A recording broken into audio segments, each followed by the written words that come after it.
दोस्तों, वास्तुशास्त्र में मोर पंख का बहुत अधिक महत्व होता है। वास्तुशास्त्र के अनुसार मोर पंख का घर में होना बहुत शुभ होता है। यह जिस स्थान पर भी होता है वहां की नकारात्मक ऊर्जा को नष्ट कर देता है। शास्त्रों में मोर पंख को सुख समृद्धि का प्रतीक माना जाता है। यह अत्यंत चमत्कारिक होने के साथ ही घर के वास्तु दोषों को भी कम करने में सहायक है। लेकिन वास्तुशास्त्र में मोर पंख को घर में रखने के नियम बताए गए हैं। मोर पंख घर में रखते समय इन नियमों का पालन अवश्य करना चाहिए, तभी इसका सकारात्मक प्रभाव देखने को मिलता है। वास्तुशास्त्र में मोर पंख को रखने की सही दिशा और स्थान के बारे में बताया गया है। अगर आप अपने घर में मोर पंख को उसके निश्चित स्थान और दिशा में रखते हैं तो यह घर के अंदर की नकारात्मक ऊर्जा को खत्म कर देता है। मोर पंख घर में रखने के बहुत से फायदे हैं, लेकिन धन संपत्ति के आकर्षण के लिए इसका सबसे अधिक उपयोग किया जाता है। अगर आपके घर में पैसे की तंगी है, धन का खर्च अधिक होता है, घर में पैसा नहीं आता है, तो आप अपने घर पर मोर पंख जरूर लेकर आए और उसे सही दिशा में स्थापित करें। यह निश्चित ही आपके धन में वृद्धि करेगा। वास्तुशास्त्र में घर में कितने मोर पंख रखने चाहिए, इसका रहस्य भी बताया है। आइए जान लेते हैं मोर पंख से जुड़े महत्वपूर्ण वास्तु नियम। दोस्तों, सबसे पहले हम जानते हैं मोर पंख के धार्मिक महत्व के बारे में। हमारे प्राचीन शास्त्रों में मोर पंख को इतना महत्व क्यों दिया जाता है? दोस्तों, हमारे प्राचीन पुराणों में मोर पंख को एक चमत्कारिक यंत्र माना गया है। इसका प्रयोग कई प्रकार की तांत्रिक क्रियाओं में भी किया जाता आ रहा है। तंत्र साधनाओं में इसका प्रयोग करके सम्मोहन, शत्रुनाश तथा बुरी शक्तियों को नष्ट किया जाता था। इसके अलावा ज्योतिष विद्या में भी मोर पंख का प्रयोग किया जाता है। ज्योतिष शास्त्र में मोर पंख से जुड़े उपाय भी बताए गए हैं। आयुर्वेद आदि ग्रंथों में विविध व्याधियों तथा रोगों को नष्ट करने में भी मोर पंख सहायक होता है। मोर पंख घर से बुरी शक्तियों को दूर तो रखता ही है, साथ सर्प आदि विषैले जानवर मोर पंख के भय से घर में प्रवेश नहीं करते हैं।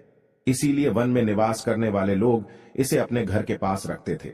मोर से जुड़ी पुराणों में कई कथाएं लिखी हुई है। पक्षी शास्त्र में मोर से जुड़ी एक कथा का वर्णन मिलता है। प्राचीन युग में संध्या नाम का एक असुर हुआ करता था। वह बहुत ही शक्तिशाली और बड़ा तपस्वी था। गुरु शुक्राचार्य से विद्या प्राप्त करके संध्या नाम का असुर देवताओं को अपना शत्रु मानने लगा था।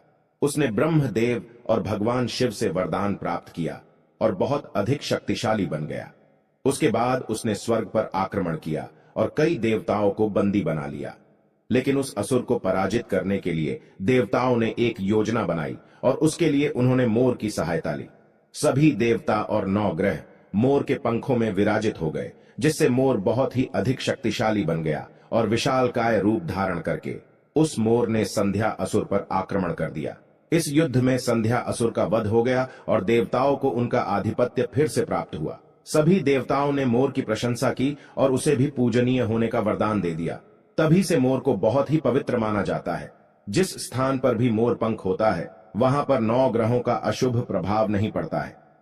दोस्तों, केवल ऋषि मुनि और देवता ही नहीं बल्कि भगवान श्री कृष्ण भी मोर की प्रशंसा करते हैं।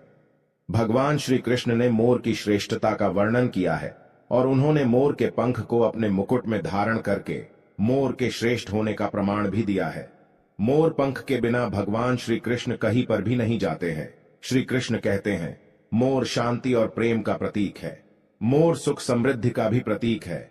मोर का पंख मनुष्य की हर प्रकार की नकारात्मक शक्ति से रक्षा करता है। दोस्तों, मोर को विविध देवी देवताओं के प्रतीक के रूप में पुराणों में दिखाया गया है। मां लक्ष्मी, देवी सरस्वती, भगवान श्री गणेश, भगवान कार्तिकेय जी, ऐसे अनेक देवी देवताओं का संबंध मोर से जोड़कर दिखाया जाता है। मां लक्ष्मी धन संपत्ति ऐश्वर्य प्रदान करने वाली देवी है। मां लक्ष्मी को मोर पंख अत्यंत प्रिय है। मां लक्ष्मी के पास मोर पंख रखने से माता प्रसन्न होती है।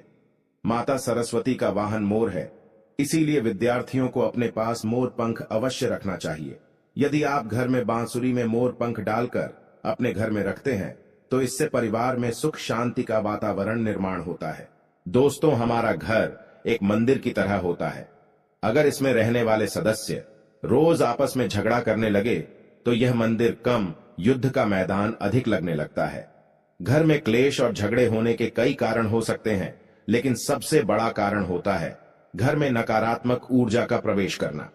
लेकिन हमारे घर में ये नकारात्मक ऊर्जा आखिर कहां से प्रवेश करती है और इस नकारात्मक ऊर्जा को दूर करने के लिए कौन से उपाय करने चाहिए? वास्तुशास्त्र के अनुसार प्रत्येक घर में नकारात्मक ऊर्जा फैलाने वाली चीजें मौजूद होती है। इन वस्तुओं के बिना हमारा घर चल नहीं पाता है। इन वस्तुओं को तो हम घर से बाहर नहीं निकाल सकते हैं, लेकिन उस नकारात्मक ऊर्जा को अवश्य बाहर निकाल सकते हैं। इसके लिए हमें मोर पंख का प्रयोग करना चाहिए। आप मोर पंख ले और उसे अपने घर के मुख्य द्वार के पास हवा में जोर जोर से हिलाए। इससे आपके घर के अंदर की नकारात्मक ऊर्जा आपके घर से बाहर चली जाएगी।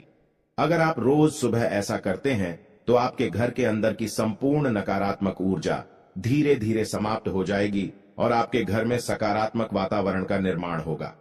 इसी बात को ध्यान रखते हुए आज हम आपको बताएंगे कि घर में वो कौन सी 3 जगह है जहां पर आपको मोर पंख जरूर रखना चाहिए, और इन जगहों पर अगर आप मोर पंख रख देते हैं तो आपके घर में भी सबसे अधिक सकारात्मक ऊर्जा बनी रहेगी।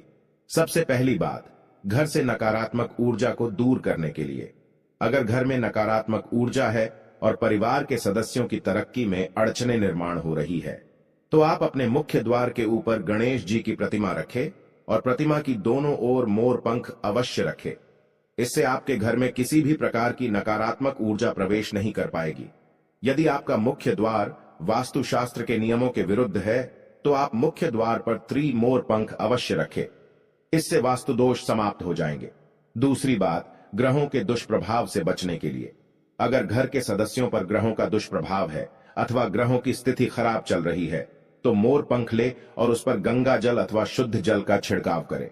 फिर इसे ऐसे स्थान पर रख दे जहां पर यह किसी को दिखाई न दे। इससे गृह शांत होने में मदद मिलती है। तीसरी बात, बुरी नजर से बचने के लिए अगर घर के किसी सदस्य अथवा बालक को बुरी नजर लगी है या उस पर किसी की बुरी नजर का प्रभाव पड़ा है तो सोते समय उस व्यक्ति के तकिए के नीचे मोर पंख रखे और दूसरे दिन इसे किसी बहते जल में अथवा कुएं में डाल दे। इससे बुरी नजर उतर जाती है। चौथी बात, पढ़ाई में मन नहीं लगता है। अगर घर के विद्यार्थियों का पढ़ाई में मन नहीं लगता है, उनकी याददाश्त कमजोर है, पढ़ाई करते समय बार बार नींद आती है, तो विद्यार्थियों को मां सरस्वती के सामने मोर पंख रखकर दूसरे दिन उस मोर पंख को अपनी किताबों में रखना चाहिए। इससे विद्यार्थियों में एकाग्रता बढ़ेगी और मां सरस्वती की कृपा बनी रहेगी। 5वां उपाय, दुष्ट शत्रुओं से छुटकारा पाने के लिए अगर कोई शत्रु जानबूझकर आपको परेशान कर रहा है और बार बार आपको नुकसान पहुंचाने का प्रयास करता है तो मंगलवार के दिन हनुमान जी की मस्तक का सिंदूर मोर पंख पर लगाए और सुबह के समय बिना नहाए ही इसे बहते हुए जल प्रवाह में अथवा कुएं में डाल दे। इससे शत्रुओं से छुटकारा मिलता है।